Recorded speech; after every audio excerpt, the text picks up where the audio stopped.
மனிதனுக்கு மட்டும்தான் 6 அறிவு இருக்குது.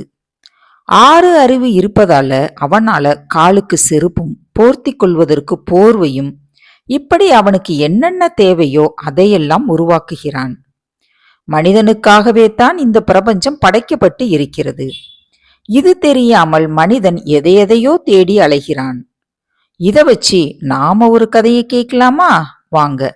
அனைவருக்கும் வணக்கம். நான் உங்கள் அகிலா. இது கதை கேட்கும் நேரம். தினகரன் அவன் ஒரு தனியார் கம்பெனியில வேலை செய்யறான். அன்னைக்கு ஞாயிற்றுக்கிழமை லீவு. அவனுக்கு நண்பர்கள் அப்படின்னு சொல்லிக்கிட ஆளே கிடையாது. அவனுடைய தாய் மாமா தான் அவனுடைய பெஸ்ட் ஃப்ரெண்ட்.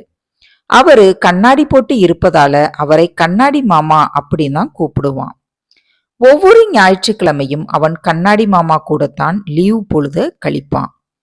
அன்னைக்கு அவருக்கு வெளியூர்ல வேலை இருந்ததால அவர் வெளியூருக்கு போயிட்டாரு. தினகரனுக்கு பொழுதே போகல. பக்கத்துல உள்ள பார்க்குக்கு போனா ஒரு பெஞ்சில உட்கார்ந்தான். பக்கத்து பெஞ்சில கொஞ்சம் நடுத்தர வயது ஆண்கள் வந்து உட்கார்ந்தாங்க. நல்லா சத்தம் போட்டு பேசிக்கிட்டு இருந்தாங்க.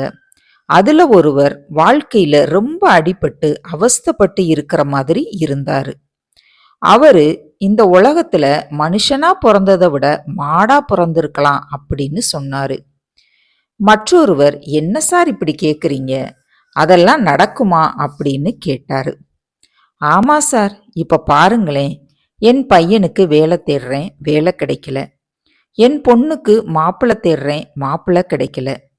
மாடா பிறந்தா இந்த மாதிரி கவலை எல்லாம் இருக்காதுல்ல. பேசாம புல்லோ வைக்கோலோ தின்னுட்டு வாயை அசை போட்டுக்கிட்டே படுத்திருக்கலாமே அப்படின்னு சொன்னாரு. அதுக்கு மற்றொருவர், இந்த உலகத்துல மனுஷனுக்கு மட்டும்தான் 5 பிரச்சனைகள் இருக்குது. இந்த 5 பிரச்சனைகள் மற்ற எந்த உயிரினத்திற்கும் இல்லை அப்படின்னு சொன்னாரு. என்னென்ன அப்படின்னா, 1, நம்மளை தவிர எந்த உயிரினமும் நமக்குன்னு சொந்தமா வீடு இல்லையேன்னு கவலைப்படுறது இல்லை. 2, எதுவுமே தனக்கு உடுத்திக்கிடுவதற்கு சட்டை இல்லையேன்னு கவலைப்படுவது இல்லை. 3, தன்னுடைய பிள்ளைகளை படிக்க வைக்கணும், நல்லா வேலைக்கு போய் நல்லா காசு சம்பாதிக்கணும் அப்படின்னு கவலைப்படுவது இல்லை. ஏன் நினைக்கிறது கூட கிடையாது. 4, கல்யாணம் பண்ணணும், பொண்ணு தேடணும், மாப்பிள்ளை தேடணும் அப்படின்னு கவலைப்படுவது இல்லை. 5, பணத்தை சேர்த்து வைக்கணும், ஏதாவது ஒண்ணுல முதலீடு பண்ணணும் அப்படின்னு நினைக்கிறது இல்லை. குதிரை தன்னோட கால்ல குளம்போடவே பிறக்குது, அதனால காடு மேடெல்லாம் செருப்பு போடாமலே திரியுது.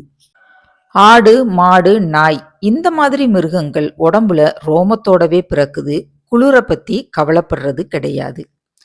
ஆனா மனுஷன் மட்டும்தான் ஒண்ணுமே இல்லாம பிறக்கிறான், ஏன் இந்த பாரபட்சம் அப்படின்னு ஒருவர் கேட்டாரு.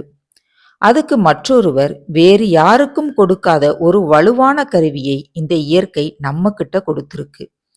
அந்த கருவியை உபயோகப்படுத்தி இந்த 5 பிரச்சனைகளையும் கவனிக்கலாம். அதுதான் 6வது அறிவு.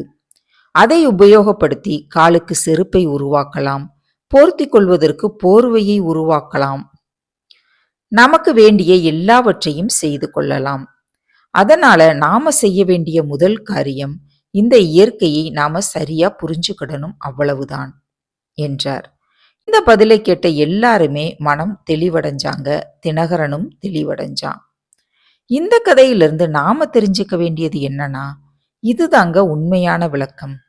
நாம இந்த இயற்கையை, அதாவது பஞ்சபூதங்களை, நெருப்பு, நிலம், காற்று, நீர், ஆகாயம், இதை தெளிவா புரிஞ்சு இயற்கையை கெடுக்காம இருந்தா நமக்கு எல்லாமே சுலபமாக கிடைக்கும்.